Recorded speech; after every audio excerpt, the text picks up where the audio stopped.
പക്ഷേ നമ്മൾ മനസ്സിലാക്കേണ്ട ഒരു കാര്യം, ഇത് മുസ്ലിം സമുദായമായിട്ട് മാത്രം ബന്ധപ്പെട്ടതല്ല. ഇപ്പോൾ യൂണിഫോം സിവിൽ കോഡ് എന്ന് പറഞ്ഞാൽ ഏകീകൃത പൗര നിയമം, അത് വിവാഹമോചനം എന്ന വിഷയത്തിൽ ഒതുങ്ങുന്നുമില്ല. അപ്പോൾ ഇവിടെ ഇന്ത്യയിലില്ലാത്തത് ഒരു പൊതു ഇന്ത്യൻ കുടുംബ നിയമമാണ്. ഹിന്ദുക്കൾക്ക് അവരുടെ കുടുംബ നിയമം, ക്രിസ്ത്യാനികൾക്ക് അവരുടെ കുടുംബ നിയമം, മുസ്ലിങ്ങൾക്ക് അവരുടെ കുടുംബ നിയമം എന്ന അവസ്ഥയാണ് ഉള്ളത്. ഈ 3 കുടുംബ നിയമങ്ങളിലും ന്യൂനതകളുണ്ട്. ഈ 3 കുടുംബ നിയമങ്ങളിലും സ്ത്രീ വിരുദ്ധമായ അംശങ്ങളുണ്ട്. ഹിന്ദു കോഡിലുണ്ട്, ക്രൈസ്തവ നിയമങ്ങളിലുണ്ട്, അതുപോലെ മുസ്ലിം പേഴ്സണൽ ലോയിലും സ്ത്രീ വിരുദ്ധമായ അംശങ്ങളുണ്ട്. അത് വിവാഹത്തിൻ്റെ കാര്യത്തിൽ മാത്രമല്ല. ഇപ്പോൾ മുസ്ലിങ്ങളെ സംബന്ധിച്ചിടത്തോളം, മുസ്ലിം പുരുഷനെ സംബന്ധിച്ചിടത്തോളം ഒരു ഭാര്യ നിലനിർത്തിയ 4 മറ്റ് 3 സ്ത്രീകളെ കല്യാണം കഴിക്കാം എന്നുള്ള ഒരു സ്വാതന്ത്ര്യം അവിടെ ഉണ്ട്. സ്ത്രീകളുടെ സ്വത്തവകാശത്തിൻ്റെ കാര്യത്തിൽ സ്ത്രീകൾക്ക് നേരെ വിവേചനം നിലനിൽക്കുന്നു. ഇത് മറ്റിടത്തും ഉണ്ട്. ഇപ്പോൾ മുസ്ലിം സ്ത്രീക്ക് കിട്ടുന്നത് മുസ്ലിം പുരുഷന് കിട്ടുന്നതിൻ്റെ നേർപകുതിയാണ് അനന്തര സ്വത്തവകാശം കിട്ടുന്നത്. ഇങ്ങനെ പല മേഖലകളിലും സ്ത്രീകൾക്കെതിരെയുള്ള വിവേചനം നമ്മുടെ സമൂഹത്തിൽ നിലനിൽക്കുന്നു എന്നതുകൊണ്ടാണ് ഒരു യൂണിഫോം സിവിൽ കോഡ് അല്ലെങ്കിൽ ഒരു ഇന്ത്യൻ കുടുംബ നിയമം വേണം എന്ന് നമ്മൾ പറയുന്നത്. പക്ഷേ ദൗർഭാഗ്യവശാൽ കഴിഞ്ഞ 68 കൊല്ലമായിട്ട് നമ്മുടെ രാജ്യം ഭരിച്ച ഒരു ഗവൺമെൻറ്റും ഈ വരാൻ പോകുന്ന അവരുടെ ഭാവനയിലുള്ള, അവർ നിർദ്ദേശിക്കുന്ന അല്ലെങ്കിൽ ഭരണഘടനയുടെ 44-ാം അനുച്ഛേദത്തിൽ പറയുന്ന പൊതു സിവിൽ കോഡിൻ്റെ രൂപരേഖ ഇന്നേ വരെ അവതരിപ്പിച്ചിട്ടില്ല. അതുകൊണ്ട് ഈ പൊതു സിവിൽ കോഡിനെ, യൂണിഫോം സിവിൽ കോഡിനെ എതിർക്കുന്നവർക്ക് അതിനെ എതിർത്തുകൊണ്ടേയിരിക്കാനുള്ള അവസരമുണ്ടാകുന്നു. മുസ്ലിം യാഥാസ്ഥിതിക വൃത്തങ്ങൾ പറയുന്നത് ഒരു പൊതു സിവിൽ കോഡ് നടപ്പാക്കുക എന്നതിനർത്ഥം മുസ്ലിങ്ങളുടെ മേൽ ഹിന്ദു കോഡ് അടിച്ചേൽപ്പിക്കുക എന്നാണ്. ഹിന്ദു കോഡിലും ക്രൈസ്തവ കോഡിലും മുസ്ലിം കോഡിലുമുള്ള സ്ത്രീവിരുദ്ധമായ അംശങ്ങൾ ഒഴിവാക്കിയിട്ട് ഒരു പൊതു കുടുംബ നിയമം കൊണ്ടുവരിക എന്നതാണ്. അപ്പോൾ അതാണ് യൂണിഫോം സിവിൽ കോഡിൻ്റെ വാസ്തവത്തിലുള്ള ഉദ്ദേശം. ഓക്കെ, നിയമങ്ങളുണ്ട് എന്ന് അഡ്വക്കേറ്റ് പറയുന്നു, പക്ഷേ അദ്ദേഹം ഇല്ല അങ്ങനെയല്ല എന്ന് അദ്ദേഹം പറയണം. ന്യൂനതകളുണ്ട്. അതേസമയം എൻ്റെ ചോദ്യം, ഇപ്പോൾ ഞാനും പല ലേഖനങ്ങളിലും വായിച്ചിട്ടുണ്ട്, മുസ്ലിം കൺട്രികളിലൊന്നും ഈ ട്രിപ്പിൾ തലാഖ്, മുത്തലാഖ് എന്ന് പറയുന്ന ഒരു സംവിധാനമില്ല. പക്ഷേ നമ്മുടെ നാട്ടിൽ മാത്രം അത് സംഭവിക്കുന്നു. യഥാർത്ഥത്തിൽ ഈ മുത്തലാഖ് ഒരു മാനുഷിക വിരുദ്ധമല്ലേ? ഈ ശരീഅത്ത്, സിവിൽ കോഡ് ഇതുപോലുള്ള ചർച്ച വരുമ്പോൾ തന്നെ എല്ലാവരും മനസ്സിലാക്കിയിരിക്കുന്നത്, ഇത് ഇസ്ലാമിക് ശരീഅത്ത് എന്ന് പറയുന്നത് വിവാഹമോചനത്തിനും 4 പെണ്ണിനെ പോറ്റാനുമുള്ള ഒരെന്തോ ഏർപ്പാടാണെന്ന്. അടിസ്ഥാനപരമായി ഇപ്പോൾ ഒരു അവസരം ഉള്ളതുകൊണ്ട് പറയണം, അതാണ് മാറ്റേണ്ടത്. മുസ്ലിങ്ങളെ സംബന്ധിച്ച് അവരുടെ മാഗ്ന കാർട്ട ജനിച്ച് വീഴുന്നത് പോലും മരിക്കുന്നത് വരെയുള്ള, അടുക്കള മുതൽ അന്താരാഷ്ട്ര തലം വരെയുള്ള മുഴുവൻ പ്രശ്നങ്ങളെയും വളരെ സമഗ്രമായി പ്രതിപാദിക്കുന്ന ജീവിത പദ്ധതിയാണ് ശരീഅത്ത് എന്ന് പറയുന്നത്. അല്ലാതെ പെണ്ണുകെട്ടലല്ല. പെണ്ണുകെട്ടൽ ആണ് ഇപ്പോൾ നമ്മൾ വളരെ കാര്യമായി ചർച്ച ചെയ്യുന്ന വിഷയമാണ്. ഇപ്പോൾ സിവിൽ കോഡ് 68-70 വർഷമായി അതിനെക്കുറിച്ച് ചിന്തിച്ചില്ല എന്ന് പറയുന്നു. നിർദ്ദേശക തത്വങ്ങളിലാണ് സിവിൽ കോഡ് നടപ്പാക്കാൻ സ്റ്റേറ്റ് ശ്രമിക്കണം എന്ന് ഞാനെല്ലാം കോട്ട് ചെയ്ത് സമയം കളയുന്നില്ല. നിർദ്ദേശമുള്ളത് സാധാരണഗതിയിൽ ഇപ്പോൾ ഇപ്പോഴും ലോ കമ്മീഷൻ ഇങ്ങനൊരു സ്റ്റെപ്പ് എടുക്കാൻ തന്നെ കാരണമായത് എന്താ? യുപിയിലോ ഡൽഹിയിലുള്ള 3-4 മുസ്ലിം പെൺകുട്ടികളെ വിളിച്ചിരുത്തിയിട്ട്, നിങ്ങളെ ഭർത്താവ് 4 കല്യാണം കഴിക്കുന്ന നിങ്ങൾക്ക് ഇഷ്ടമാണോ? No sir. ഏത് പെൺകുട്ടിയാ പറയാത്തത്? 3 പെണ്ണുങ്ങളെ തട്ടയിട്ട് ഇരുത്തിയിട്ട് അങ്ങ് ചോദിക്കുക. മനസ്സിലായില്ലേ? ഖുറാനിലെ തലാഖിനെ കുറിച്ച് പറയുന്നുണ്ടോ? അല്ല, ഖുറാനിലുണ്ട്, പ്രവാചക ചര്യയിൽ കൃത്യമായിട്ടുണ്ട്. തലാഖിനെ സംബന്ധിച്ചുള്ളത് ദൈവം അനുവദിച്ചിട്ടുള്ളതിൽ ഏറ്റവും വെറുക്കുന്ന ഒരു സംഗതിയാണ് വിവാഹമോചനം. ശരിയാണ്. ദൈവം അനുവദിച്ച ഒരു സാധ്യത, അനിവാര്യമായ കാരണങ്ങളാൽ വേർപെട്ടു പോകാനുള്ള അവസാനത്തെ ഒരു സാധ്യത എന്നുള്ള നിലയ്ക്ക് അനുവദിച്ചു കൊടുത്തുള്ള ഇദ്ദേഹം വളരെ സമഗ്രമായി അത് പഠിച്ചിട്ടാണ് പറഞ്ഞത്. 2 ഭാഗത്തുനിന്നും ആദ്യമായൊരു ഇണകൾ തമ്മിലൊരു അകൽച്ച ഉണ്ടായാൽ, വരന്റെ ഭാഗത്തുനിന്ന് ഒരാൾ, വധുവിന്റെ ഭാഗത്തുനിന്ന് ഒരാൾ, മാന്യന്മാരായ നീതിമാന്മാരായ മധ്യസ്ഥർ, അവരെ 2 പേരെയും കാര്യങ്ങൾ പറഞ്ഞ് ബോധ്യപ്പെടുത്തി എടുക്കുകയും ചെയ്യണം. അങ്ങനെയുള്ള സ്റ്റെപ്പുണ്ട്. അല്ലെങ്കിൽ നിരന്തരമായ സ്റ്റെപ്പുണ്ട്. ഈ ട്രിപ്പിൾ തലാഖ് എന്ന് പറയുന്നത് സ്ത്രീ സംരക്ഷണത്തിന് വേണ്ടിയുള്ളതാണ്. അത് മനസ്സിലാക്കുന്നില്ല. ഞാൻ അതിലേക്ക് പറയാൻ സമയം അനുവദിക്കണം. കാര്യം, ഒരാൾ സാധാരണ ഇതിൽ ഡിവോഴ്സ് എന്ന് പറഞ്ഞാൽ ഡിവോഴ്സ് ആയില്ലേ? 3 സ്റ്റെപ്പാണത്. 3 സ്റ്റെപ്പാണ്. ഒരാൾ ഞാൻ പറയുന്നത്, എന്റെ ഭാര്യയെ ഞാൻ ഒരു തലാക്ക് ചൊല്ലി 3 മാസത്തിനുള്ളിൽ യാതൊരു ഉപാധിയും ഇല്ലാതെ എനിക്ക് തിരിച്ചെടുക്കാം, അവൾക്ക് തിരിച്ചു വരാം, ഒരുമിച്ച് ജീവിക്കാം. ഡിവോഴ്സ് ആവുന്നില്ല. ഇനി ഒരാൾ കുറച്ച് കഴിഞ്ഞിട്ട് 2 തലാക്ക് പറഞ്ഞു, രണ്ടാമത്തെ സ്റ്റെപ്പ് കടന്ന് രണ്ടാമത്തെ വാണിംഗ് എന്ന് വേണമെങ്കിൽ പറയാം, അല്ലെ റിമൈൻഡർ പറഞ്ഞു, അവിടെയും പ്രശ്നമില്ല, അപകടം സംഭവിക്കുന്നില്ല, തിരിച്ചെടുക്കാം. പ്രൊവൈഡഡ് ഒന്നുകൂടി ഒരു പുതുക്കൽ, ആ എഗ്രിമെന്റ് പുതുക്കൽ പോലെ വിവാഹം ഒന്നുകൂടി ആലോചിക്കണം. അതിന് വേറെ ഒരു സംഗതിയുമില്ല, അവർക്ക് ഒരുമിച്ച് ജീവിക്കാം. ഇതൊക്കെ സൈദ്ധാന്തിക തലത്തിലുള്ള കാര്യങ്ങളാണ്.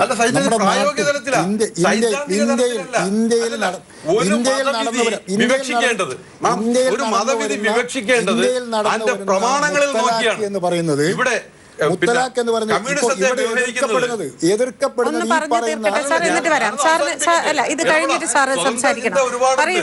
ഞാൻ പറയുന്നത്, ഞാൻ ഇസ്ലാമിക് ആസ്പെക്റ്റിലാണ് സംസാരിക്കുന്നത്. 3ാമത്തെ തലാഖ് പറയുന്ന അവസ്ഥ, അപ്പൊ ഈ സ്റ്റെപ്പല്ലേ, മറ്റേതെങ്കിലും ഞാൻ സമൂഹത്തെ കുറ്റം പറയല്ല. ഇനി മാത്രമല്ല, ഇത് ഫോളോ ചെയ്യണമെന്ന് ആരെ മുസ്ലിങ്ങൾ നിർബന്ധിക്കുന്നത്? ഏതെങ്കിലും മുസ്ലിം സംഘടനകളോ ഒരു പള്ളി കമ്മിറ്റിയോ ഏതെങ്കിലും സ്കോളേഴ്സോ പണ്ഡിതന്മാരോ ആരും നിർബന്ധിക്കുന്നില്ലല്ലോ. ഒരു പെൺകുട്ടി പറയാണ്, എന്തുകൊണ്ടാണ് ഈ 3 വാക്ക് കൊണ്ട്, ട്രിപ്പിൾ തലാക്ക് കൊണ്ട് ബന്ധം മറ്റുപോകുന്നത്? ഏതാനും ഇതുപോലുള്ള വാക്കുകൾ കൊണ്ടാണ് തീർത്തും അന്യരായ ഒരാണും. അല്ല സാർ, എന്റെ ഒരു ചോദ്യം, ഇപ്പൊ നേരത്തെ സാർ പറഞ്ഞത് കണക്റ്റഡ് ആയിട്ട് ഞാൻ ചോദിക്കാം. ഈ മുത്തലാഖ് പുരുഷന്മാർക്ക് മാത്രമേ പറയൂ, സ്ത്രീക്ക് പറഞ്ഞൂടെ? സ്ത്രീക്ക് തീർച്ചയായിട്ടും പറയാം. പക്ഷെ ആ പറയാനുള്ള ഒരു സ്വാതന്ത്ര്യം ഉണ്ടോ? തീർച്ചയായിട്ടും ഉണ്ട്. സ്വാതന്ത്ര്യം ഉണ്ടായിരിക്കും, പക്ഷെ കൊടുക്കുന്നുണ്ടോ? കൊടുക്കുന്നുണ്ട്, അനുവദിക്കുന്നുണ്ട്. ആരാ എതിർക്കുന്നത്? ഒരു സ്ത്രീക്ക് യാതൊരു ഉപാധി ഇല്ലാതെ പോലും, ഞങ്ങൾ ജീവിച്ചു കഴിഞ്ഞു, ഇനി ഇയാളുമായിട്ട് ജീവിക്കാൻ എനിക്ക് ഇഷ്ടമല്ല, മടുത്തു, മതിയായി, ഇയാളങ്ങ് പൊയ്ക്കോ എന്ന് പറഞ്ഞിട്ട് എന്ന് പറഞ്ഞിട്ടൊരു ഓപ്ഷൻ ഉണ്ട്, ഒഴിവാക്കാം. അവിടെ സാമ്പത്തികം, പിന്നെ അവിടെ നിന്ന് തർക്കിക്കാൻ പറ്റൂല. എന്റെ സ്വർണം തിരിച്ചു വേണം, ഞാൻ തന്ന വസ്തു തിരിച്ചു വേണം, അവിടെ ഒന്നുമില്ല, എനിക്കിഷ്ടമല്ല, ഞാൻ പോകുന്നു എന്ന് പറഞ്ഞ് ഒഴിവാക്കാനുള്ള വകുപ്പുണ്ട്. അങ്ങനെ ഒരു സ്ത്രീ എന്ന് പറഞ്ഞ് രണ്ടാമത്തെ ഒരു സ്റ്റെപ്പ് ഉണ്ട്. ഫസ്ക് എന്ന് പറഞ്ഞാൽ ഒരു പുരുഷന് ശാരീരികമായി തൃപ്തിപ്പെടുത്താൻ പറ്റില്ല, മാനസികമായി തൃപ്തിപ്പെടുത്താൻ പറ്റിയില്ല, പോറ്റാൻ പറ്റിയില്ല, ഒരു ഇമ്പോർട്ടന്റ് ആയിപ്പോയി. പുരുഷന് ഇനി പ്രതീക്ഷയില്ല, അവൾ ആഗ്രഹിക്കുന്നത് ഒന്നും നടന്നിട്ടില്ല, സാംക്രമിക രോഗിയായിപ്പോയി, ഒരിക്കലും ഭേദമാകാത്ത വിധം രോഗിയായിപ്പോയി. സ്ത്രീക്ക് ഗുഡ് ബൈ പറഞ്ഞു പോകാം. ഈ പറയുന്ന രൂപത്തിൽ ഫസ്ക് ചൊല്ലിയിട്ട് കേരളത്തിൽ എത്ര മുസ്ലിം സ്ത്രീകൾ വിവാഹമോചനം നേടിയിട്ടുണ്ട്? ഇല്ല. മാത്രവുമല്ല, 1939 dissolution of Muslim marriages act എന്ന് പറയുന്ന ആക്ട് ഇതിനു വേണ്ടി ഉണ്ടാക്കിയതാണ്, ഈ ഫസ്കിന് വേണ്ടി.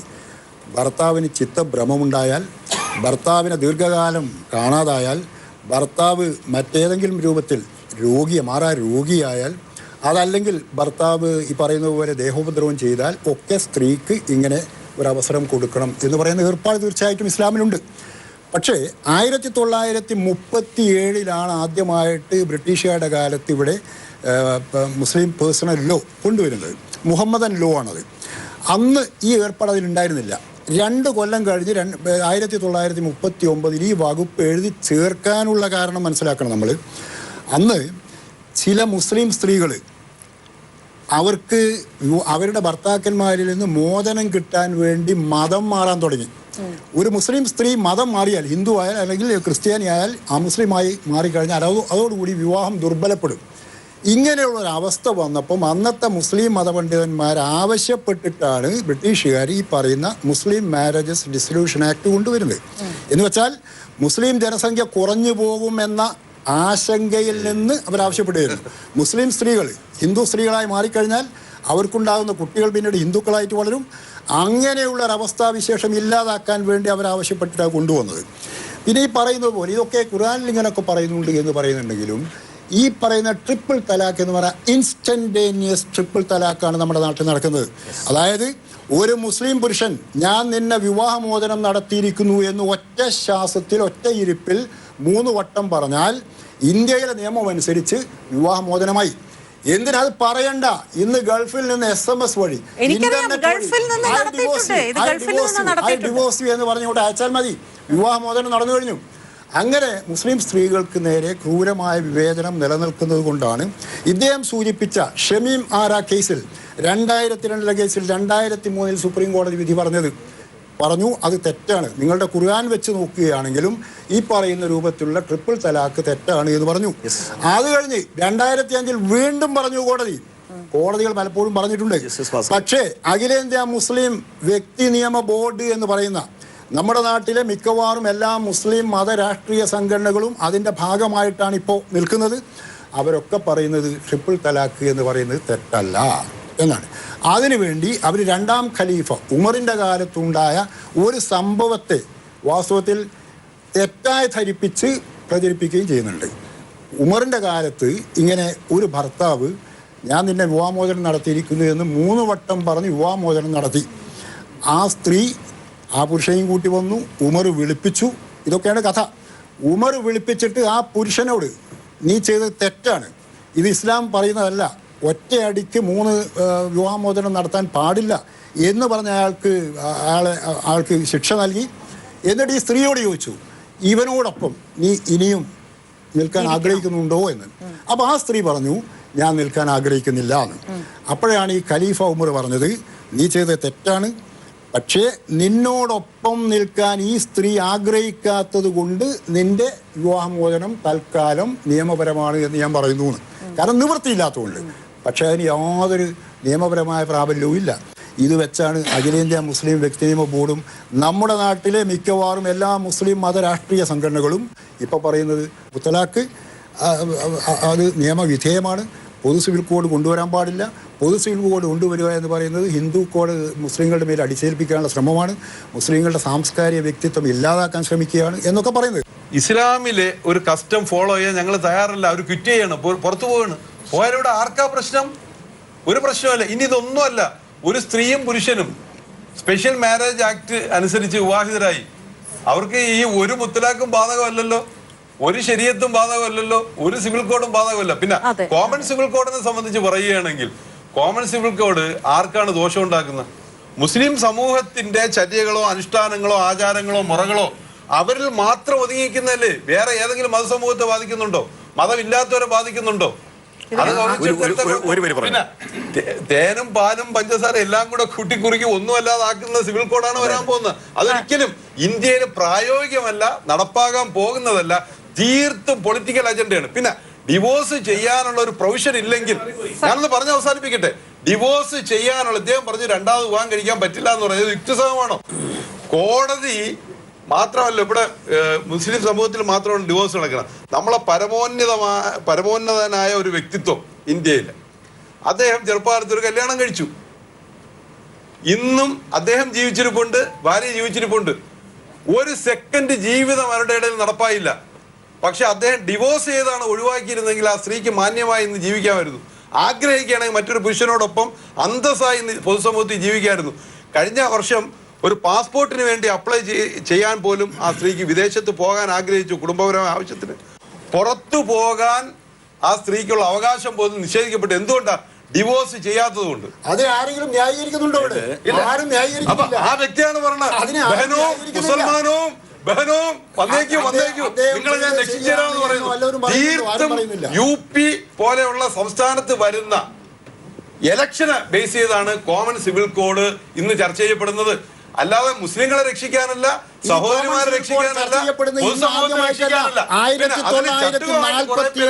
ചർച്ച ചെയ്യുന്ന കാര്യമാണിത്. എവിടെ എടുത്തു? ഈ തലാഖ് എന്ന് പറയുന്ന സാധനം തന്നെ ഇസ്ലാമിലെ ഏറ്റവും നിഷിദ്ധമായ സാധനമാണ് തലാഖ്. തലാഖ് എന്ന് പറയുന്ന സാധനത്തിന് ആരും പ്രോത്സാഹിപ്പിക്കുന്നില്ല, പണ്ട് മുതലേ പ്രോത്സാഹിപ്പിക്കുന്നില്ല. അതുപോലെ തന്നെ സ്ത്രീകൾക്കും തലാഖ് ചെല്ലാൻ വ്യക്തമായ അവർക്ക് അതിനുള്ള സ്വാതന്ത്ര്യമുണ്ട്. ഈ തലാഖ് എന്ന് പറയുന്നത് മുസ്ലിമീങ്ങളുടെ ദൈവമായ പടച്ചവന്റെ അള്ളാഹുവിന്റെ സിംഹാസനം പോലും കുലുങ്ങുമെന്ന് പറഞ്ഞ ഒരു സാധനമാണ് തലാഖ്. അതുപോലെ സാറൊരു അഭിപ്രായം നടത്തിയുണ്ടായ ആദ്യം സ്നേഹമില്ലാത്തതാണ് ഇപ്പോഴത്തെ കുടുംബ ചർച്ച. അതാണ് നമ്മുടെ യഥാർത്ഥ വിഷയത്തിലേക്ക് മടങ്ങി വരാം. അപ്പോൾ അതാണ് യഥാർത്ഥ പ്രശ്നമെന്ന് സാർ പറഞ്ഞു. സാർ, സ്നേഹമില്ലാത്തതല്ല ഇപ്പോഴത്തെ പ്രശ്നം, അത് ആ സ്നേഹം പ്രകടിപ്പിക്കുന്ന രീതി, തൻ്റെ പങ്കാളിക്ക് കൂടി ഇഷ്ടപ്പെടുന്ന രീതിയിൽ ആ സ്നേഹം പ്രകടിപ്പിക്കണം.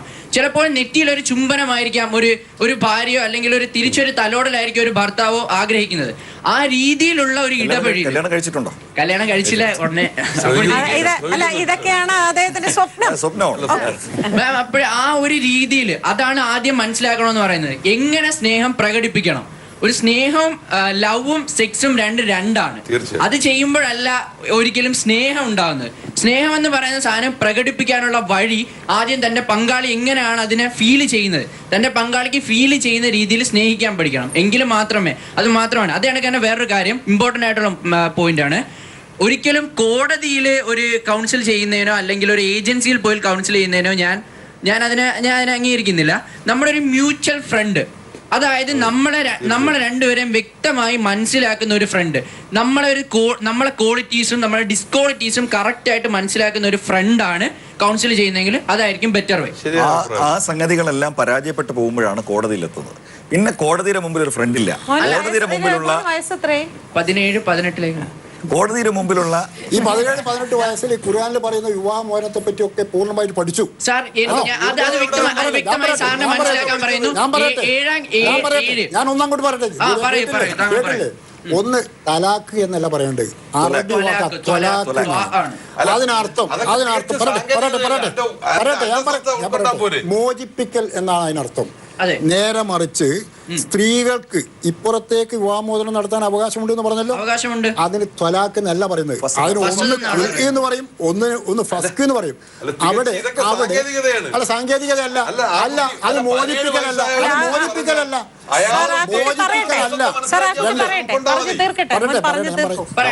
ഇത് വ്യക്തമായി മദ്രസ എന്ന് പറയുന്ന സ്ഥാപനത്തിൽ, ഇസ്ലാമിന്റെ എല്ലാ കാര്യങ്ങളും പഠിപ്പിക്കുന്ന സ്ഥാപനത്തിൽ 7ാം ക്ലാസ് മുതൽ 9ാം ക്ലാസ് വരെയുള്ള ഫിഖ് ഗ്രന്ഥങ്ങൾ താങ്കൾക്ക് വായിച്ചാൽ തീർച്ചയായിട്ടും കർമ്മശാസ്ത്രം എന്ന് പറയുന്ന ഗ്രന്ഥം മദ്രസയിൽ പഠിപ്പിക്കുന്നുണ്ട്. ആ ഗ്രന്ഥം വായിച്ച് മനസ്സിലാക്കിയാൽ കറക്റ്റായിട്ട് മനസ്സിലാവും. എന്നാൽ താങ്കൾ പറഞ്ഞത് ശരിയാണ്, ത്വലാഖ് എന്ന് പറയുന്ന സംഭവം ഇപ്പോൾ നമ്മുടെ സമൂഹത്തിൽ ഒരു വിപത്താണ്. അതിന് കാരണം മതത്തിലുണ്ടായ മൂല്യച്യുതിയാണ്. ഒരിക്കലും മതത്തിന്റെ പ്രശ്നമോ അല്ലെങ്കിൽ മതം പഠിപ്പിക്കുന്നതോ അല്ല കുഴപ്പം. ആ മതത്തിലുണ്ടായ മൂല്യച്യുതി കാരണമാണ് ആ മതത്തിൽ ഇപ്പോഴും ത്വലാഖ് ഒരു വിപത്തായിട്ട് നിൽക്കുന്നത്. ഈ ഫിഖ് ഒക്കെ പഠിച്ച ആളാണോ? ഫിഖ് പഠിച്ച ശരി. ഞാൻ ഒരു ചെറിയ ഉപദേശം, എനിക്ക് കുറച്ചുകൂടി പ്രായമുണ്ടല്ലോ.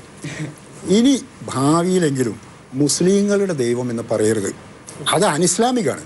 കാരണം ഇസ്ലാം പഠിപ്പിക്കുന്ന ദൈവം ലോകത്തിന്റെ ദൈവമാണ്, എല്ലാവരുടെയും ദൈവം. അതുകൊണ്ട് മുസ്ലിങ്ങൾക്ക് മാത്രമായ ദൈവം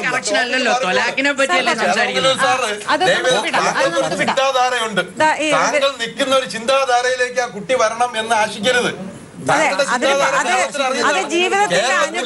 കേരളത്തിലെ പൊതുസമൂഹത്തിന് താങ്കളുടെ ചിന്താധാര വ്യക്തമായി അറിയാം. അപ്പൊ അതുകൊണ്ട് താങ്കൾ അവിടെ നിൽക്കുക, അയാൾ അവിടെ നിൽക്കട്ടെ, റയീസ് അവിടെ നിൽക്കട്ടെ. ഞാൻ പുള്ളിയോട് എന്റെ ചിന്താധാര 17 വയസ്സായ കുട്ടിയിലേക്ക് താങ്കൾ വേർഡ് ബൈ വേർഡ് കറക്ഷൻസിന് ശ്രമിക്കണ്ട. അയാള് ഫിഖ് കർമ്മശാസ്ത്ര ഗ്രന്ഥം ആഴത്തിൽ പഠിച്ച് പണ്ഡിറ്റായിട്ടല്ല ഇവിടെ ഇരിക്കുന്ന, അവന് വിദ്യാർത്ഥി മാത്രം പഠിച്ചുകൊണ്ടിരിക്കുകയാണ്. അവിടെ നിൽക്കുക. ഇന്നത്തെ തലമുറയ്ക്ക് മൂല്യത ഇല്ലായിരുന്നു. പക്ഷെ ഒരു 17 വയസ്സായ കുട്ടിയാണ് വളരെ മെച്ചോർഡായിട്ട് സംസാരിക്കുന്നത്. എന്താണ് യഥാർത്ഥത്തിൽ ഈ മൂല്യത ആർക്കാണ് നഷ്ടപ്പെടുന്നത്? ഈ കുട്ടികളോട് സംസാരിക്കുമ്പോൾ എന്ത് തരത്തിലുള്ള മറുപടിയാണ് അവരിൽ നിന്ന് കിട്ടുന്നത്? നമ്മൾ വളരെ എളുപ്പത്തിൽ ചെന്ന് എത്തുന്ന എന്തോ ഒരു പരിഹാരമോ മറ്റോ ആണെന്ന് തോന്നുന്നു മൂല്യം എന്നൊക്കെ പറയുന്നത്. ഇതൊന്നും പൊതുവിൽ ആരും എതിർക്കാത്ത തരം കാര്യങ്ങളാണ്. ശരിക്കും മൂല്യ വിദ്യാഭ്യാസം വേണം, എല്ലാവർക്കും മൂല്യം ഉണ്ടാകണം, പണ്ട് മൂല്യങ്ങൾ ഉണ്ടായിരുന്നു, ഇപ്പം ഇല്ല എന്നൊക്കെ പറയുന്ന എന്തോ ഒരു എളുപ്പപ്പണിയാണ്. യഥാർത്ഥത്തിൽ നമ്മുടെ സമൂഹം ഇപ്പോൾ നിലവിലുള്ള കേരള സമൂഹമൊക്കെ ഈ സാമൂഹിക മൂല്യങ്ങളുടെ കാര്യത്തിൽ ഒരുപാട് മുന്നോട്ട് പോയിട്ടുണ്ട്. ഇപ്പോൾ യൂണിഫോം സിവിൽ കോഡിൻ്റെ കാര്യത്തിലടക്കം ഇതിൽ ലിംഗനീതി വളരെ പ്രധാനപ്പെട്ട ഒരു കാര്യമാണ്.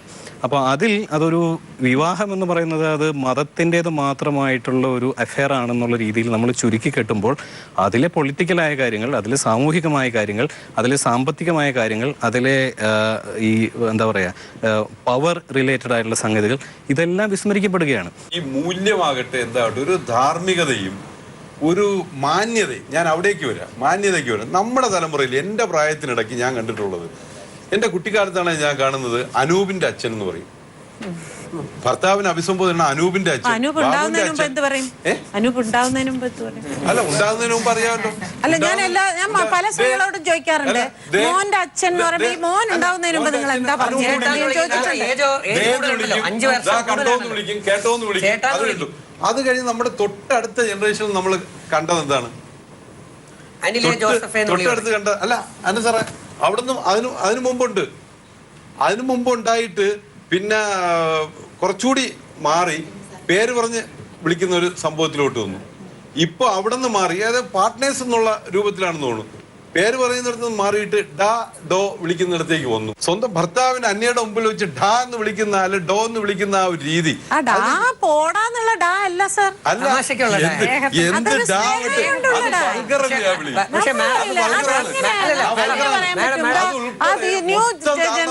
പറയൂ.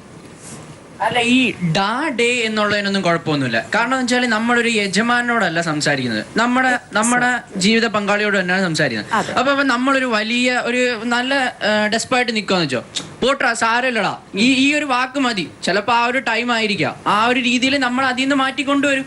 അപ്പോൾ ഈ ഡാ ഡേ അതിലൊന്നും ഈ അഭിസംബോധനയുടെ കാര്യത്തിലൊന്നും വലിയ പ്രശ്നമുള്ളതായിട്ട് തോന്നുന്നില്ല.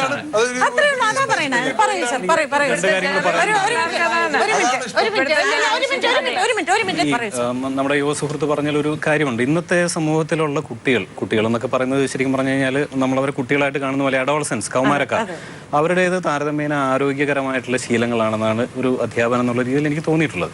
അവർക്ക് പരസ്പരം മനസ്സിലാക്കാനും അവർക്ക് പരസ്പരം ഈ സങ്കോചങ്ങളില്ലാതെ ഇടപഴകാനും ഒക്കെ പറ്റിയിട്ടുണ്ട്. ഒരു ചുരുങ്ങിയ ഒരു 15 വർഷത്തിൻ്റെയൊക്കെ ഇടയിൽ ഇപ്പോൾ എൻ്റെയൊക്കെ ഒരു കൗമാരത്തിൻ്റെയൊക്കെ ഒരു ഇത് വെച്ചിട്ട് നോക്കിയാൽ 10-20 വർഷങ്ങൾക്ക് മുമ്പുള്ള വെച്ച് നോക്കുമ്പോൾ ഒരുപാട് വ്യത്യാസം വന്നിട്ടുണ്ട്. അത് യഥാർത്ഥത്തിൽ ജീവിതത്തെക്കുറിച്ച് കുറച്ചുകൂടെ നല്ല രീതിയിൽ മനസ്സിലാക്കാൻ അവരെ ഹെൽപ്പ് ചെയ്യുന്നു എന്നാണ് എനിക്ക് മനസ്സിലായിട്ടുള്ളത്. അതുകൊണ്ട് തന്നെ ഈ മാറിയിരിക്കുന്നു എന്ന് നമ്മൾ പറയുന്നത് എല്ലാ മാറ്റങ്ങളും മോശമാണെന്ന് പറയാൻ വയ്യ. അതിൽ ആരോഗ്യകരമായിട്ടുള്ള മൂല്യങ്ങളും വന്നു ചേർന്നിട്ടുണ്ട്. അതിനെ കൂടി നമ്മൾ കാണേണ്ടതുണ്ട് എന്ന് എനിക്ക് തോന്നുന്നു. അനു, 2 ചോദ്യം. ഒന്ന്, ഈ വിവാഹ ബന്ധത്തിൽ ഈ പ്രായം ഒരു പ്രധാന ഘടകം തന്നെയാണോ? അതിപ്പോ നമ്മൾ പലരും പറയും പെണ്ണിന് പ്രായം കുറഞ്ഞിരിക്കണം, പുരുഷന് പ്രായം കൂടിയിരിക്കണം എന്ന് പറയുന്നത് പല രീതിയിലും ആളുകൾ വ്യാഖ്യാനിക്കുന്നുണ്ട്. ഒന്ന്, പ്രസവിക്കാനുള്ള ഒരു പ്രായമായി കണക്കാക്കുന്നുണ്ട്. നമ്മുടെ മനസ്സ് കുറച്ചുകൂടെ ഒരു മെച്യൂരിറ്റി. യഥാർത്ഥത്തിൽ ഇപ്പൊ പയ്യനേക്കാളും പെണ്ണിന് ഒരു 2 വയസ്സ് കൂടിപ്പോയാൽ അതൊരു പ്രശ്നമായി എന്തെങ്കിലും വിഷയം മുൻപിൽ വന്നിട്ടുണ്ടോ? അങ്ങനെ വരുമ്പോ ചില ഇതിന്റെ അകത്ത് ഇപ്പം പെൺകുട്ടിക്ക് പ്രായം കൂടുതൽ വരുവാണെങ്കിൽ അത് അവരെ റെസ്പെക്ട് ചെയ്യാൻ, അല്ലെങ്കിൽ എന്നെക്കാളും മൂത്തതാണ് അവള് പറയുന്ന അതിലൊരു ഈഗോ ഇത് വരുന്നുണ്ട്. അതിനേക്കാൾ ഞാൻ പറയുന്നത് നേരെ ആൺകുട്ടിക്ക് പ്രായം കൂടുതലും പെൺകുട്ടിക്ക് പ്രായം കുറവും എന്നുള്ളൊരു കോൺസെപ്റ്റിലാണെന്നുണ്ടെങ്കിൽ അപ്പൊ സച്ചിൻ ടെണ്ടുൽക്കർ ഭയങ്കര ബഹുമാനത്തോടുകൂടെയാണോ? പെൺകുട്ടികള് ഇഷ്ടപ്പെടുന്നത് സമപ്രായക്കാരെ കല്യാണം കഴിക്കണം. എന്റെ മുമ്പിൽ വന്നിട്ടുള്ള വിഷയത്തിൽ ഒരു മെച്യൂരിറ്റി വേണം കുട്ടികൾക്ക്. ആ ഒരു പ്രായത്തിലെ കല്യാണം കഴിപ്പിക്കാവുള്ളൂ. അല്ലാതെ ഈ ഒരു 18 അല്ലെങ്കിൽ കൊച്ചു പ്രായത്തിൽ ഇപ്പം 18 വയസ്സിൽ പോയി കല്യാണം കഴിക്കുന്ന ഒരു കുട്ടി ഒരു 28 വയസ്സുള്ള ഒരു പയ്യനാണെങ്കിൽ അവൻ 28 വയസ്സുള്ള മെച്യൂരിറ്റി, അവന്റെ വേ ഓഫ് തിങ്കിങ് ആ ഒരു രീതിയിലാണ്. സെയിം ഏജ് ആണെങ്കിലോ? സെയിം ഏജ് ആണ്, കുറച്ചും കൂടെ അവര് കംഫർട്ടബിൾ ആയിരിക്കും. നമുക്ക് വിളിക്കാം, അങ്ങോട്ടേക്ക് വിളിക്കാം. ആ എടാപോടെ അവരുടെ ഒരു ബോണ്ടേജ് ഉണ്ടാക്കുന്നുണ്ട്. ഇപ്പൊ ആ മോൻ പറഞ്ഞ പോലെ പണ്ടത്തെ കാഴ്ചപ്പാട് വെച്ച് നമ്മൾ ഇന്നത്തെ കുട്ടികളെ അസസ് ചെയ്തിട്ട് കാര്യമില്ല. നമ്മള് വരാൻ പോകുന്ന തലമുറയ്ക്ക് അല്ലെങ്കിൽ കാണാതിരിക്കുന്ന തലമുറ, യുവതലമുറയ്ക്ക് ഒരു സന്ദേശം കൊടുക്കണം. അത്രയേ ഉള്ളൂ എന്റെ ആഗ്രഹം. ഈ 2 പേരും ഒരേ പ്രായത്തിൽ ഒരിക്കലും കെട്ടാൻ പാടില്ല. പയ്യനേക്കാൾ മൂത്ത പെൺകുട്ടിയും കെട്ടാൻ പാടില്ല. താല്പര്യമില്ലാത്തോണ്ടല്ല, എനിക്കും താല്പര്യമൊക്കെ ഉണ്ട്. പക്ഷെ ഇതിന്റെ സയൻസ് എന്താന്ന് കേട്ടിട്ടുണ്ട്. ക്ഷമ വേണ്ടേ? ഇതാണ് കുടുംബത്തിൽ ക്ഷമ ഒരു പ്രധാന ഘടകമാണ്. ഈ അക്ഷമയാണ് നമ്മുടെ ഏറ്റവും വലിയ പ്രോബ്ലം. ഞാനൊന്ന് പറഞ്ഞോട്ടെ. എനിക്ക് പ്രോബ്ലം ഉണ്ടായാലും ബാക്കിയുള്ളവർക്ക് ഉണ്ടാവരുത്. മാഡം, ബയോളജിക്കൽ സിസ്റ്റം വെച്ചുകൊണ്ട് നോക്കിയാൽ ഒരു നല്ല സ്ട്രോങ് ആയിട്ടുള്ള ഒരു പുരുഷന് ഒരു 60, 65, 70 വയസ്സ് വരെയും സെക്ഷുവൽ ആക്ട് നടക്കും. അവൻ ലൈംഗികമായി സ്ട്രോങ് ആണ്. പക്ഷെ പെൺകുട്ടിക്ക് ഒരു 40, 45 കഴിയുമ്പോൾ തന്നെ ബയോളജി അധ്യാപകൻ എന്നുള്ള നിലയിൽ തന്നെയാണ് ഞാൻ ഈ പറയുന്നത്. 50 എത്തണ്ട, 45, 50 കൊണ്ട് പെൺകുട്ടികളെ സംബന്ധിച്ച്, സ്ത്രീകളെ സംബന്ധിച്ച് അവരുടെ സെക്ഷുവൽ ആക്ട് എന്ന് പറയുന്നത് കുറയും. പുരുഷനെ സംബന്ധിച്ച് നല്ല ഉത്തമനായ ആരോഗ്യ ദൃഢഗാത്രനാണെങ്കിൽ പുള്ളിക്കാരന് 80 വയസ്സാണെങ്കിൽ പോലും നല്ല സ്ട്രോങ് ആയിരിക്കും. അപ്പൊ ഇങ്ങനെ വരുമ്പോ ഈ ഒരേ ഏജ് വരുമ്പോ എന്ത് പറ്റും?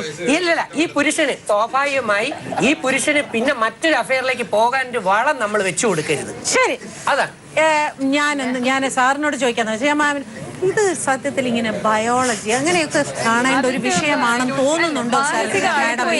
വിവാഹ ബന്ധം എന്ന് പറയുന്നത് ബയോളജി അറിയണ്ടേ? നമുക്ക് സയന്റിഫിക് നോളജ് ഉണ്ടായിരിക്കാം, പക്ഷെ അത് വേർ വി ഷുഡ് അപ്ലൈ എന്നുള്ളതും കൂടി ഒന്ന് നോളജ് ശരിയാണോ എന്നുള്ളതും കൂടി ആലോചിക്കാം. ഈ നോളജ് ശരിയാ. ഇത് ഇന്റർനാഷണൽ പേപ്പറാണ്. ഒരു സ്വഭാവമാണ്. ഇത് അമേരിക്കൻ സാർ എഴുതി വെച്ചിരിക്കുന്നതല്ല ജീവിതം. ജീവിതം ജീവിച്ച് തീർക്കുന്നതാണ്. അതാണ് അനുഭവം എന്ന് പറയുന്നത്. ബയോളജിക്കൽ സയൻസ് ആണ്. സാർ പറഞ്ഞതിനോട് സാർ പറയൂ. സാർ സയൻസ് അല്ല, സൈക്കോളജിയാണ്. അതെ, സൈക്കോളജിയാണ്. എനിക്ക് സൈക്കോളജി സയൻസ് അല്ല എന്നുള്ള അദ്ദേഹത്തിന്റെ സൈക്കോളജി സയൻസ് അല്ല, സൈക്കോളജി സയൻസ് തന്നെയാണ്, എന്ന് പറയില്ല. പക്ഷെ ബയോളജി സയൻസും അങ്ങനെയെങ്കിൽ ഞാൻ ചോദിക്കുന്നത്, ജീവിതം സയൻസ് ആണോ സൈക്കോളജി ആണോ? ഇതെല്ലാം ചേർന്ന് വരുന്നതാണ്. ഭാര്യയും ഭർത്താവും കെമിസ്ട്രി വേണം, ഒരു ബയോളജിയാണ്. ഇതിനെ കോംപ്രിഹെൻസീവ് ആയിട്ട് കാണാതെ ബയോളജിയുടെ പുതിയ പേര് തന്നെ ബയോളജി ചെയ്യാത്തവരും. ഞാൻ ചോദിച്ചു, നമ്മളെ സൈമൺ ബ്രിട്ടാസും അദ്ദേഹത്തിന്റെ മഹതിയും ജീവിക്കുന്നില്ലേ? അദ്ദേഹത്തിന്റെ എല്ലാ പോരായ്മകളും അറിഞ്ഞുകൊണ്ട് അടുത്ത് ജീവിക്കുന്ന ഒരുപാട് ബയോളജിക്കൽ നീഡ്സ് ഉണ്ട്. പക്ഷെ അതിനപ്പുറം മാനസികമായുള്ള സാർ ബയോളജി മാത്രമല്ല ബയോളജി മാത്രമല്ല, നമ്മൾ പറഞ്ഞ പോലെ ജീവിതത്തെ കോംപ്രിഹെൻസീവ് ആയിട്ട് കാണുകയും വേണം. പിന്നെ നമ്മൾ എവിടെ നിന്നാണ് ഈ ഇൻഫർമേഷൻ എടുക്കുന്നത്, എന്ത് പർപ്പസിനാണ് എടുക്കുന്നത്, ഇത് മറ്റുള്ളവരുടെ ജീവിതത്തിന്റെ മേലെ കുതിര കയറാനാണോ, നിങ്ങൾ അങ്ങനെ ജീവിക്കണം, നിങ്ങൾ ഇങ്ങനെ ജീവിക്കണം, നിങ്ങൾ ആ രീതിയിലുള്ളത് ഫോളോ ചെയ്യണം എന്നൊക്കെ പറയാൻ വേണ്ടിയാണോ എന്നുള്ളതാണ് പ്രധാനപ്പെട്ട ഒരു കാര്യം.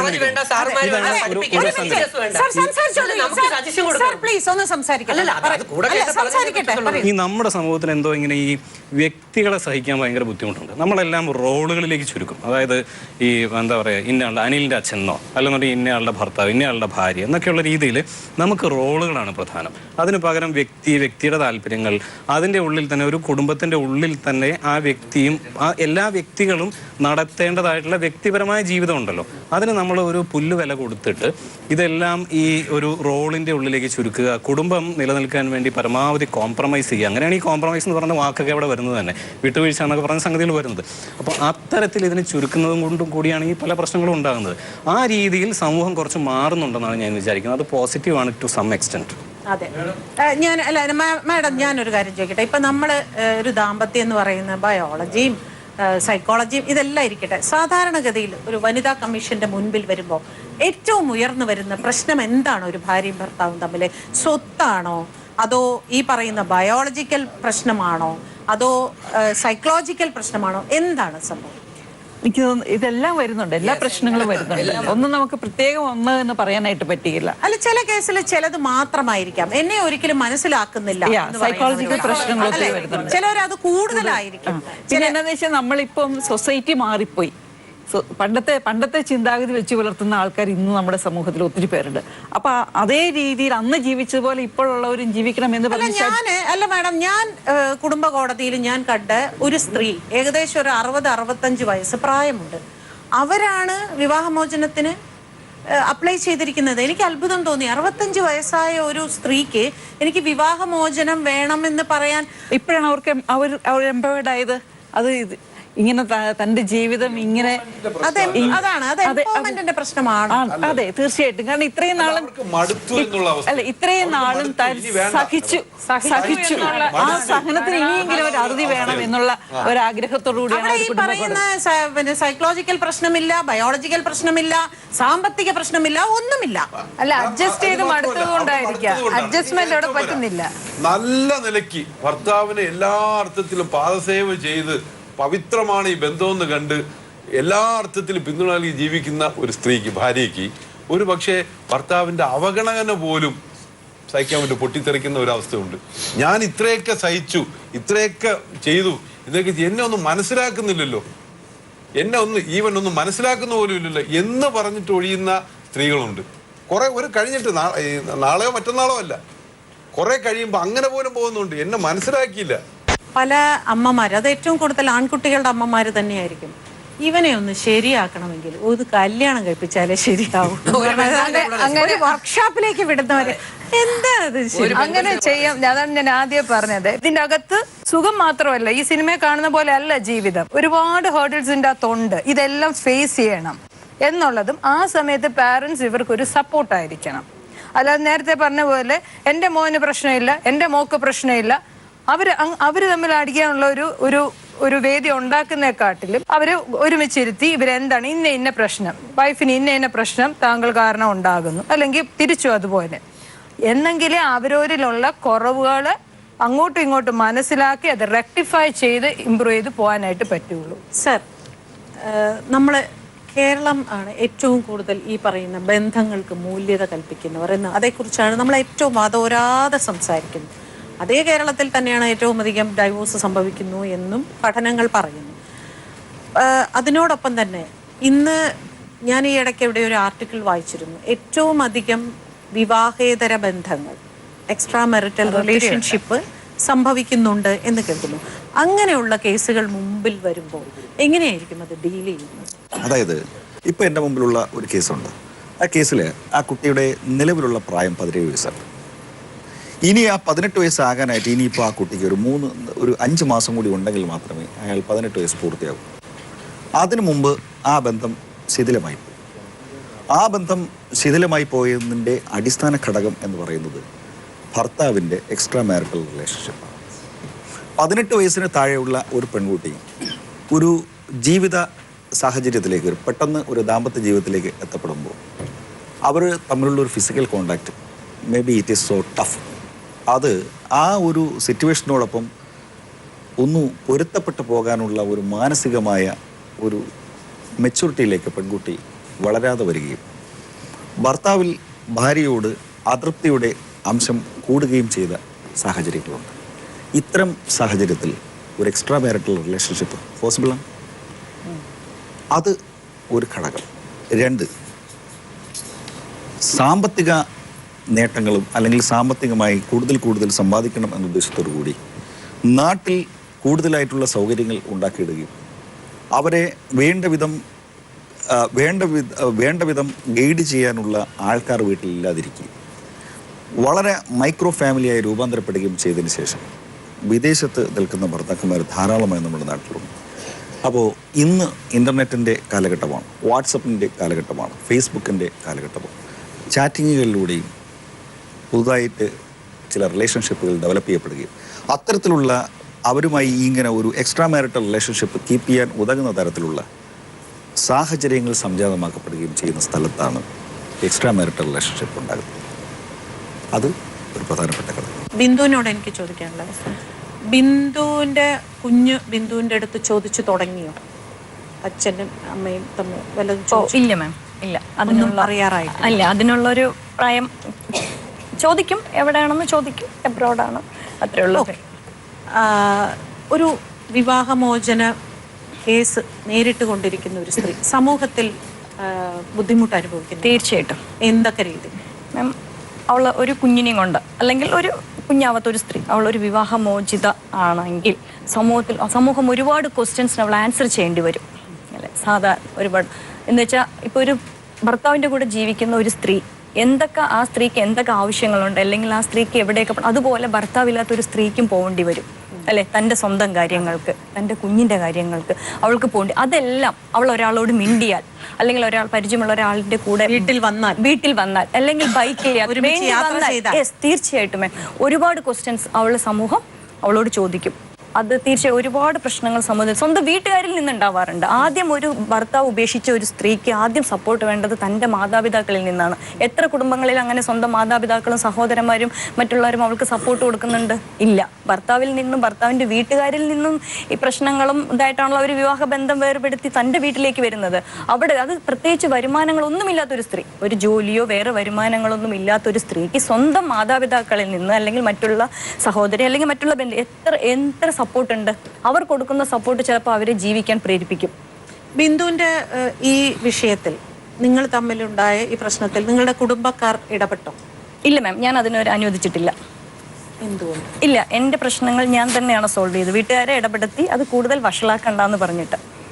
സാധാരണ എപ്പോഴും വിവാഹമോചനം കേസ് നടക്കുമ്പോൾ മെയിൻ്റനൻസ് വേണം എന്ന് മിക്ക സ്ത്രീകളും ആവശ്യപ്പെടും. ജോലി ഇല്ലാത്തവർക്ക് മാത്രമാണോ മെയിൻ്റനൻസ്? ജോലി ഉള്ളവർക്കാണെങ്കിൽ മെയിൻ്റനൻസ്, ജോലി ഉള്ളവർക്ക് മെയിൻ്റനൻസ് കൊടുക്കണ്ട എന്ന് കാണിച്ച് ലേറ്റസ്റ്റ് ആയിട്ട് ഡിസിഷൻ വന്നിട്ടുണ്ട്. അപ്പോൾ ക്വാളിഫൈഡ് ആയിട്ടുള്ള ഒരു പെൺകുട്ടിയെ സംബന്ധിച്ച് ക്വാളിഫൈഡ് ആയിട്ടുള്ള വൈഫാണ് എന്നുണ്ടെങ്കിൽ, ബിക്കോസ് ഷീ ഈസ് ഗെറ്റിംഗ് മണി, അവർക്ക് പണം കിട്ടുന്നുണ്ട്, വേണമെങ്കിൽ അവർക്ക് നാളെ ജോലിക്ക് പോകാതിരിക്കുക. അപ്പോൾ അതിൽ സംബന്ധിച്ച് ഒരു സുപ്രധാനമായ വിധി വന്നിട്ടുണ്ട്. പിന്നെ മെയിൻ്റനൻസ് എന്ന് പറയപ്പെടുന്നത് ഒരാളിൻ്റെ റൈറ്റാണ്. അത് CRPC 125 പ്രകാരമാണ് മെയിൻ്റനൻസ് ആ റൈറ്റ് സ്ത്രീക്ക് മാത്രമേ ഉള്ളൂ, പുരുഷന് മെയിൻ്റനൻസ് ആവശ്യപ്പെട്ടൂടെ? പുരുഷന് മെയിൻ്റനൻസ് ആവശ്യപ്പെടാനായിട്ട് പ്രൊവിഷൻസ് ഉണ്ട്. പുരുഷൻ ആവശ്യപ്പെടാനുള്ള പ്രൊവിഷൻ ഉണ്ട്. ഉദാഹരണത്തിന് അച്ഛൻ ഒരു പുരുഷനാണ്, മകന്റെ അടുത്തുനിന്ന് അച്ഛൻ ആവശ്യപ്പെടാം, അച്ഛൻ ആവശ്യപ്പെടാം, അത് ആവശ്യപ്പെടാം. അത് ആ സ്റ്റാറ്റസിൽ ഒരു അച്ഛൻ എന്നുള്ള നിലയിൽ പുരുഷൻ എന്നായാലും അധ്വാനിച്ച് തന്നെ ജീവിക്കണം എന്നാണ് കേരളത്തിൽ മെജോറിറ്റി പേരും 90% പേരും വിശ്വാസികളാണ്. ഏതെങ്കിലുമൊക്കെ ആ ശക്തിയിൽ വിശ്വാസമാണ്. സത്യം പറഞ്ഞാൽ ഇതെല്ലാം നമ്മുടെ കുടുംബത്തിനകത്ത് നേരത്തെ പറഞ്ഞ മൂല്യവും സദാചാര ബോധവും അതിന്റെ ഭയഭക്തി സ്നേഹാദര ബഹുമാനങ്ങളോടെ വെളിയിൽ പ്രകടിപ്പിക്കേണ്ട കാര്യമൊന്നുമില്ല. എല്ലാവരുടെ ഉള്ളിലും ഭക്തിയും ആ സാധനം പരസ്പരം ഉണ്ടാവണം. ഭാര്യാഭർത്തൃ ബന്ധത്തിനകത്ത് ആ സംഗതി ഉണ്ടാവണം. ഓക്കെ. ഈ ഡിവോഴ്സ് സത്യം എല്ലാവരും പൂർണ്ണമായ ഇഷ്ടത്തോടു കൂടിയൊന്നും അല്ല ഡിവോഴ്സ്, വിവാഹമോചനം എന്ന് പറയുന്ന ഒരു പ്രവണതയിലേക്ക് ചെല്ലുന്നത്. പക്ഷേ എങ്കിലും പലപ്പോഴും അത് അനിവാര്യമായി വരുന്നു കൂടുതൽ. എന്താണ് ഇനിയൊരു സമൂഹത്തിന് ഇങ്ങനെയൊന്ന് സംഭവിക്കാതിരിക്കാൻ കൊടുക്കുന്ന ഒരു സന്ദേശം എന്തായി? എനിക്ക് തോന്നുന്നു വീടുകളിൽ കുട്ടികളെ വളർത്തുമ്പോൾ കുറേ കൂടി ഇൻഡിവിജ്വൽസിനെ റെസ്പെക്റ്റ് ചെയ്യുന്ന രീതിയിലുള്ള ഒരു സ്പേസ് കുടുംബങ്ങളിൽ ഉണ്ടാവണം. ജെൻഡർ ഈക്വാലിറ്റി ഉണ്ടാവണം. കുട്ടികൾക്ക് കുറേ കൂടി സോഷ്യലി ഇൻക്ലൂസീവ് ആയിട്ടുള്ള ഐഡിയാസ്. ഈ സന്തോഷകരമായ കുടുംബ ബന്ധങ്ങളെ കുറിച്ചിട്ട് ഗവേഷണം ചെയ്യുന്ന ചില മനഃശാസ്ത്രജ്ഞരുണ്ട്. ഈ മാരിറ്റൽ തെറാപ്പിയുടെ മേഖലയിലുള്ള ചില അന്താരാഷ്ട്ര ഗവേഷകർ അവർ 10-30 വർഷങ്ങളായിട്ട് ഇങ്ങനെ അന്വേഷിച്ചുകൊണ്ടിരിക്കുകയാണ് പല തലമുറകളിലൊക്കെ ആയിട്ട്. അപ്പോൾ അവർ ഈ കണ്ടുപിടിച്ചിട്ടുള്ള ചില ലളിതമായ ചില സംഗതികളുണ്ട്. ഈ വിവാഹബന്ധം സന്തോഷകരമായിട്ട് മുമ്പോട്ട് പോകാൻ ഒരു പ്രധാനപ്പെട്ട കാര്യം ചെലവ് കുറഞ്ഞ് കല്യാണം കഴിക്കുക. അതൊരു പ്രധാനപ്പെട്ട കാര്യമാണ്. അത്ര ഇത് ഒരു റിസർച്ചിൻ്റെ ഭാഗമായിട്ട് അവർ ചെയ്യുന്നതാണ്. പിന്നെ ഒന്നിച്ച് കാര്യങ്ങൾ ചെയ്യുക, ഈ ഫാമിലി റിച്വൽസ് എന്നൊക്കെ പറയും. ഒന്നിച്ച് ഭക്ഷണം കഴിക്കുക, ആഴ്ചയിൽ ഒരു ദിവസം പുറത്തു പോവുക, അതുപോലെ ഈ പ്രാർത്ഥന, ഇതൊക്കെ ഈ വിശ്വാസികളെ സംബന്ധിച്ച് അതൊക്കെ ഒന്നിച്ച് കാര്യങ്ങൾ ചെയ്യുക. പിന്നെ ഈ ചെറിയ ചെറിയ കാര്യങ്ങളിലൊക്കെ പരസ്പരം പുകഴ്ത്തുക, ഇതൊക്കെ ലളിതമായ കാര്യങ്ങളാണ്. ഇത്തരം സംഗതികൾ ഇതാണ് ഞാൻ പറഞ്ഞത്. ഈ വ്യക്തികളെ നമ്മൾ ഒരു കുഴപ്പമില്ല, അങ്ങനെ ചെയ്താൽ പോലും കുഴപ്പമില്ല. അപ്പോൾ നമുക്കിതിനെ മടികളൊക്കെ ഉണ്ടല്ലോ. അപ്പോൾ ഇത്തരം ഈ ചെറിയ ലളിതമായ കാര്യങ്ങൾ ചെയ്യുകയും എന്നാൽ ആളുകൾ തമ്മിലുള്ള വലിയ വ്യത്യാസങ്ങളൊക്കെ ഉണ്ട്. ഇപ്പോൾ ഉദാഹരണത്തിന് ഒരാൾ വളരെ ഔട്ട് ഗോയിങ് ആയിരിക്കും, പുറമേക്കൊക്കെ നന്നായിട്ട് ഇടപെടുന്ന ആളായിരിക്കും, ഒരാൾ ഒതുങ്ങിക്കൂടിയ ആളായിരിക്കും. പക്ഷെ അതിനൊന്നും പരിഹരിക്കാൻ പോകണ്ട. പകരം ഈ ലളിതമായ ദൈനംദിന കാര്യങ്ങൾ പരിഹരിക്കാൻ ശ്രമിക്കുകയാണെങ്കിൽ വിവാഹബന്ധം നന്നായി പോകുമെന്നാണ് ഗവേഷണങ്ങൾ പറയുന്നത്. ഇത് നമുക്കും ചെയ്യാവുന്നേ ഉള്ളൂ. മേഡം, എന്നെ സംബന്ധിച്ച് ഞാൻ മനസ്സിലാക്കിയത് കല്യാണം കഴിച്ച് വരുന്നത് കോൺഷ്യസ് ആയിട്ടുള്ളെങ്കിൽ മുൻധാരണാ വിധികളുമായിട്ട് വരാതിരിക്കുക. ഞാൻ ഒരു പുതിയ ആളിനെയാണ് കല്യാണം കഴിക്കുക. അയാളെ അന്ന് മുതൽ പഠിക്കാൻ ശ്രമിക്കുക. അവരുടെ ലോകത്തേക്ക് വിടുക. അമ്മായിയമ്മമാരും ഈ രണ്ടുപേരുടെയും കഴിവതും ഈ ഫാമിലിക്കകത്തേക്ക് കൂടുതൽ ഇന്റർഫിയർ ചെയ്യാതിരിക്കുക. അവർ സ്വതന്ത്രമായി ജീവിക്കട്ടെ. ഇവർക്ക് തീരുമാനം എടുക്കാൻ പറ്റാതെ വരുന്ന സ്റ്റേജിൽ അവർ മതിയല്ലോ. അങ്ങനെ അവർ സ്ട്രോങ് ആയി അടിസ്ഥാനം ബിൽഡ് ചെയ്താൽ ഒരു നല്ല ലൈഫ് കിട്ടുമായിരിക്കും. ബിന്ദുവിനെ സംബന്ധിച്ച് ഇനിയൊരു വിവാഹ ജീവിതം എന്ന് പറയുമ്പോൾ ഭയം തോന്നും. തീർച്ചയായിട്ടും ഭയമുണ്ട്. തീർച്ചയായിട്ടും ഒരു നെഗറ്റീവ് ഇനിയൊരു കുട്ടിയെ ഉപദേശിക്കുമ്പോൾ എന്ത് പറഞ്ഞ് ഞാൻ ചുരുക്കി പറയാം. അപ്പം നമ്മൾ 2 സാഹചര്യങ്ങളിൽ വന്നു ചേരുന്നതാണ് വിവാഹം.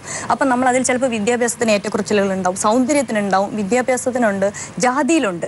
അപ്പം നമ്മൾ ഇത് മനസ്സിലാക്കിക്കൊണ്ടാണ് ഒരു അറേഞ്ച്ഡ് ആണെങ്കിലും ലവ് മാരേജ് ആണെങ്കിലും അവിടെ നടക്കുന്നത്. ഇപ്പോൾ അവളുടെ പഴയ കാര്യങ്ങൾ അല്ലെങ്കിൽ ആ വ്യക്തിയുടെ അയാളുടെ കോളേജിലെയോ അല്ലെങ്കിൽ പിന്നീട് ആ കാര്യങ്ങളെല്ലാം അന്നത്തോടു കൂടി വിടണം. പരസ്പരം പറഞ്ഞു തീർക്കുക. ചെറിയൊരു കാരണമാണ് മാഡം ഒരു ഡൈവേഴ്സ് നടക്കുന്നത്. ഓക്കെ, ഞാൻ പറഞ്ഞത് പരസ്പരം ഒരു അണ്ടർസ്റ്റാൻഡിങ് ഉണ്ടാവണം. ഇതിൻ്റെ അകത്ത് കമ്പാരിസൺ പാടില്ല. ഇന്ന ലൈഫ് ഇന്നൊരു ഫ്രണ്ടിന്റെ ലൈഫുമായിട്ട് കമ്പയർ ചെയ്യാൻ പാടില്ല. അവരുടെ വീട്ടിൽ ഇങ്ങനെ ചെയ്യുന്നു, അപ്പോൾ അതെല്ലാം എനിക്ക് വേണം, അതൊരിക്കലും പാടില്ല. ഓരോ വ്യക്തിയും ഡിഫറെൻ്റ് ആണ്. അപ്പോൾ ഓരോ വ്യക്തിക്ക് കിട്ടുന്ന പാർട്ട്നേഴ്സും ഡിഫറെൻ്റ് ആണ്. അപ്പോൾ അത് ആദ്യം അക്സെപ്റ്റ് ചെയ്യാനും അത് അണ്ടർസ്റ്റാൻഡ് ചെയ്ത് അതിനനുസരിച്ച് പോരായ്മകൾ എല്ലാത്തിലും ഉണ്ട്. അത് അങ്ങോട്ടും ഇങ്ങോട്ടും അവർ തന്നെത്താനെ പറഞ്ഞ് മനസ്സിലാക്കി അത് ഒത്തുതീർപ്പിലെത്താം. ആവശ്യമുള്ളപ്പോൾ വന്ന് പാരൻസിനോട് ഒരു അഭിപ്രായം ചോദിക്കാം. അല്ല എല്ലാത്തിൻ്റെ അകത്ത് ഇന്റർഫിയർ ചെയ്യുമ്പോഴാണ് പ്രശ്നം വരുന്നത്. എനിക്ക് എൻ്റെ നിരീക്ഷണത്തിൽ നിന്ന് മനസ്സിലായിട്ടുള്ളത് ഈ ആത്മഹത്യാ പ്രവണത പോലെ ഒരു വികാരമാണ് പലരുടെയും മനസ്സിൽ. കല്യാണം കഴിച്ചു കഴിഞ്ഞാൽ എന്തെങ്കിലും കിട്ടിയാൽ ഡിവോഴ്സ് ചെയ്ത് കളയും. അതാണാകട്ടെ പെണ്ണാട്ടെ, ഡിവോഴ്സ് ചെയ്തുള്ളത്. ആ മൈൻഡ് സെറ്റ് തന്നെ മാറ്റണം. കല്യാണം കഴിക്കുമ്പോൾ തന്നെ നമ്മളൊരു ജീവിതം ദൈവം ആയുസ് തന്നിട്ടുണ്ടെങ്കിൽ അവസാനം വരെ ഒരുമിച്ച് ജീവിക്കേണ്ടതാണ്, അല്ല നാളെയോ മറ്റന്നാളോ അവസാനിപ്പിക്കേണ്ടതല്ല എന്നുള്ളത്. എപ്പോഴും ഏതിനും ഒഴിവാക്കും ഡിവോഴ്സ് ചെയ്യുന്നുള്ള അത് ഒഴിവാക്കണം. പിന്നെ 2 കൂട്ടർക്കും കുടുംബവും മറ്റ് സമൂഹവും ഒക്കെ ഉണ്ടായിക്കോട്ടെ, ആണിനും പെണ്ണിനും രണ്ടുപേർക്കും എല്ലാം ഷെയർ ചെയ്യാൻ പറ്റുന്ന നല്ല ഓരോ സുഹൃത്തുക്കളെങ്കിലും വിനയമാണ്. പല സംഭവത്തിലും ബന്ധപ്പോൾ ആണാകട്ടെ പെണ്ണാകട്ടെ ഈ ഉള്ളിലേക്ക് എല്ലാ വികാരങ്ങളും ഒതുക്കി ഇരിക്കുന്ന ഒന്നും ഷെയർ ചെയ്യാത്ത ആളുകളിലാണ് പെട്ടെന്ന് ഈ പൊട്ടിത്തെറി ഉണ്ടാകുന്നത്. അതുണ്ടായിക്കൂടെ. തീർച്ചയായിട്ടും നല്ല സുഹൃത്തുക്കളും അനിവാര്യമാണ് ബന്ധം നന്നായി പോകാൻ. എനിക്ക് പറയാൻ കഴിയുന്ന സംഗതി എന്ന് പറയുന്നത്, ഒരു പുരുഷനെ സംബന്ധിച്ചിടത്തോളം അവൻ്റെ ചിന്തയിലും ഒരു സ്ത്രീയെ സംബന്ധിച്ചിടത്തോളം അവരുടെ ചിന്തയിലും സമൂലമായ ഒരു മാറ്റം വരണം. അതിൻ്റെ പ്രധാനപ്പെട്ട ഘടകം, ഒരു പുരുഷനെ സംബന്ധിച്ചിടത്തോളം പല പുരുഷന്മാരും ചിന്തിക്കുന്നത് in his kingdom he is the ruler. ഭാര്യയെ സംബന്ധിച്ചിടത്തോളം ഇദ്ദേഹം എനിക്ക് മാത്രമാണ് എന്നുള്ള ചിന്താഗതി മാറും. നമ്മുടെ ചർച്ചയുടെ തലക്കെട്ട് അകലാൻ എന്തെളുപ്പം എന്നാണ്. അടുക്കാൻ എന്താണ് വഴി എന്നാണ് ഇപ്പോൾ ചോദിക്കുന്നത്. അകലാതിരിക്കാൻ എന്ത് വഴി എന്നാണ് ഇപ്പോൾ ചോദിക്കുന്നത്. അപ്പോൾ നേരത്തെ സംസാരിച്ച പല സുഹൃത്തുക്കളും പല നിർദ്ദേശങ്ങളും മുന്നോട്ട് വെച്ചു. ആ നിർദ്ദേശങ്ങളിൽ പലതിനോടും എനിക്കും യോജിപ്പാണുള്ളത്. അതുകൊണ്ട് ഞാനതൊന്നും ആവർത്തിക്കുന്നില്ല. ആവർത്തന വൈരസ്യം ഒഴിവാക്കാം. പിന്നെ എനിക്ക് പറയാനുള്ള ഒരൊറ്റ കാര്യമാണ്, മനോഭാവപരമായ അതുപോലെ സമീപനപരമായ താല്പര്യപരമായ അകൽച്ചകൾ കണ്ടെത്തുന്നതിന് പകരം ഈ രണ്ടു കൂട്ടരും തമ്മിൽ ഉള്ള താല്പര്യപരമായ മനോഭാവപരമായ അടുപ്പം കണ്ടെത്താൻ രണ്ടു കൂട്ടരും മുന്നോട്ട് വരണം. വിവാഹം എന്ന് പറയുന്നത് രണ്ട് വ്യക്തികൾ തമ്മിൽ മാത്രമുള്ള ഒരു ബന്ധമല്ല, രണ്ട് കുടുംബങ്ങൾ തമ്മിലുള്ള ബന്ധമാണെന്ന് ആദ്യം സ്ത്രീയും പുരുഷനും മനസ്സിലാക്കേണ്ടിയിരിക്കുന്നു. അപ്പോൾ താൻ ചെന്ന് കയറുന്ന കുടുംബത്തിലെ അംഗങ്ങളെല്ലാം തൻ്റെ കുടുംബത്തിലെ അംഗങ്ങളാണെന്ന് സ്ത്രീയും, താൻ കല്യാണം കഴിച്ച വീട്ടിലെ ഭാര്യയുടെ കുടുംബത്തിലെ അംഗങ്ങളെല്ലാം തൻ്റെ കുടുംബാംഗങ്ങളാണെന്ന് ഭർത്താവ് മനസ്സിലാക്കുക. അപ്പോൾ അവരിൽ ചിലപ്പോൾ ഒത്തിരിയേറെ വ്യത്യാസങ്ങൾ കാണും, അവരുടെ വ്യക്തിത്വത്തിൽ ഒത്തിരിയേറെ വ്യത്യാസങ്ങളൊക്കെ കാണും. അപ്പം തൻ്റെ ഭർത്താവ് ആരായിരിക്കുന്നോ അവനെ ആ രീതിയിൽ അംഗീകരിക്കാനായിട്ട് ഭാര്യ ശ്രമിക്കണം, ഭാര്യ ആരായിരിക്കുന്നോ ആ രീതിയിൽ അംഗീകരിക്കാനായിട്ട് ഭർത്താവ് ശ്രമിക്കണം. ഒരിക്കലും പരസ്പരം മാറ്റാനായിട്ട് ശ്രമിക്കുമ്പോഴാണ് പ്രശ്നങ്ങൾ ഉണ്ടാവുന്നത്. നമ്മൾ ഈ ചർച്ച തുടങ്ങുമ്പോൾ ഈ ചർച്ചയുടെ തലക്കെട്ട് അകലാൻ എന്തെളുപ്പം എന്നായിരുന്നു. പക്ഷേ ചർച്ച അവസാനിക്കുമ്പോൾ എല്ലാവരും പറയുന്നത് കേൾക്കുമ്പോൾ നമുക്ക് മനസ്സിലാവുന്നുണ്ട് അടുക്കാൻ വളരെ എളുപ്പമാണ്. ഒരു മനസ്സിലാക്കൽ, അതാണ് അതിൻ്റെ പ്രധാന വിഷയം എന്ന് പറയുന്നത്. ഒരു വ്യക്തിയെ വ്യക്തിയായി അംഗീകരിക്കുക, ആ വ്യക്തിയുടെ സ്വാതന്ത്ര്യത്തിൽ, അത് പുരുഷന്റെ സ്വാതന്ത്ര്യത്തിലോ പുരുഷൻ സ്ത്രീയുടെ സ്വാതന്ത്ര്യത്തിലോ അമിതമായി കടന്നു കയറാതെ എന്ത് വിഷയമുണ്ടെങ്കിലും പരസ്പരം ചർച്ച ചെയ്യുകയും എല്ലാ പ്രശ്നങ്ങളും അതിലൂടെ തീരാവുന്നതേ ഉള്ളൂ. തീർച്ചയായും ഇന്നത്തെ ചർച്ച ഒരു നിമിഷമെങ്കിലും എല്ലാവർക്കും ചിന്തിക്കാനുള്ളൊരു അവസരം നൽകിയിരിക്കും എന്ന് തന്നെ വിശ്വസിക്കുന്നു. ഈ ചർച്ചയിൽ പങ്കെടുത്ത എല്ലാവർക്കും നന്ദി, നമസ്കാരം. മറ്റൊരു നല്ല വിഷയവുമായി വീണ്ടും അടുത്തയാഴ്ച ഇതേ നേരം നമുക്ക് സെൽഫിയിലൂടെ കാണാം. Good bye.